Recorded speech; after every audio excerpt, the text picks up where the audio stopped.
Welcome back to my new blog. তো কেমন আছেন আপনারা? আশা করি ভালো আছেন, আমি খুব ভালো আছি। তো আজকে বাড়িতে ঘুমিয়ে থেকে উঠেই আমি আসলাম এখানে পুরেম বাড়ি গেতেছি। পুরেম বাড়ির থেকে একটা বড় ডেস্কি আনা লাগবে, ওটাই আপনারা দেখতে থাকেন। ডেস্কিটা আনে দেখাই।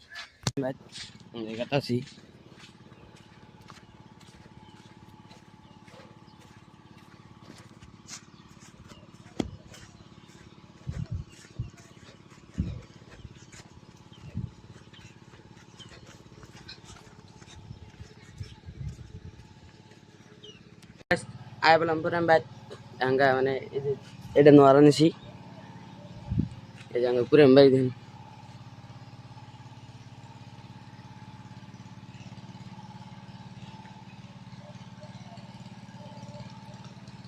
এটা আমার ছোটা ভাই শরম পাই, এই আদা বল গাছ আদা বল মানে ধরছে। চলুন বাড়ি যাই, বাড়ি যা ব্লগ করবো। তাও আজকে আবার খুঁড়ি কাটবো, তো আঙরে ওটা আপনি দেখামো, তো দেখতে থাকেন। তো গাইস পুরেম বাড়ি থেকে বললাম গাঢ় দমু, গাঢ় দিয়ে খুঁড়ি কাটতেছে, ওটা আপনি দেখামো। গাঢ় দিয়ে রেডি হয়ে গেলাম আমি। তো কাম শুরু করতে সিমেন্ট আনতেছে, সিমেন্ট হইতেছে, এটাই কাম অলরেডি শুরু হয়ে গেছে। এখানে সিমেন্ট বানাইতেছে, আর এটা আমাদের সন্তোষ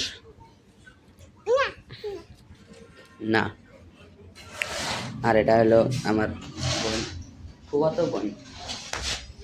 তখন খাওয়া দাওয়া করবো, খাওয়া দাওয়া করে আজকে দিকে কোথায় যাওয়া যায়, বিকেলে বেড়া যাওয়া এসেছি, দেখতে থাকেন। হ্যাঁ দেখলাম আমি যেটা আছি ওটাই ফুটবল কাছে চাই দিয়ে কি হচ্ছে।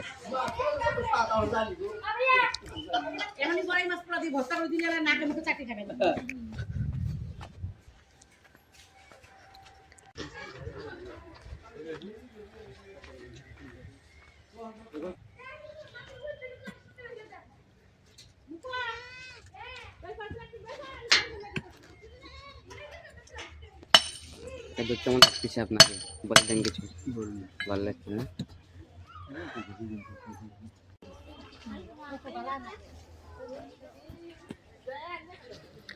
তো গাইস খুঁড়ি ডাললো মাত্র, সবাই দিছে সিমেন্ট মশলা দিলে, সবাই একটু মশলা আছে এখানে, সবাই দেওয়া শেষ।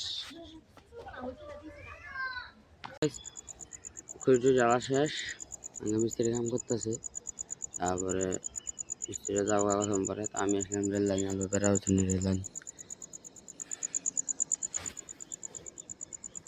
আমি বসে আছি, তারপর দেখি কোন যাওয়া যায়। আমার বর্তমান কেউ নাই, আমি একলাই বসে আছি, এটাই বুঝছেন না? দেখতে থাকেন। রেল লাইন থেকে বললাম আমাকে সন্ধ্যা হয়ে গেছে, সন্ধ্যা লেগে গেছে, এখন চা খাওয়ার টাইম, তারপর চা বানাবো, আপনার দেখতে থাকেন। চাটা খাওয়া শেষ, এখন যাবো করবার নিয়ে, পড়া শেষ করে ভাতটা খেয়ে ঘুমাবো। তো কেমন লাগলো আজকে ব্লগ কমেন্ট করে জানাবেন, লাইক করবেন, শেয়ার করবেন, চ্যানেল নতুন সাবস্ক্রাইব করবেন। কালকের থেকে ডেইলি ব্লগ পাবেন, ডেইলি আপডেট দিয়ে থাকবো আপনাদের। ঘর বানানো, আমার ঘর ডেইলি চলবে, ডেইলি ব্লগ পাবেন আপনারা। তো ততক্ষণের জন্য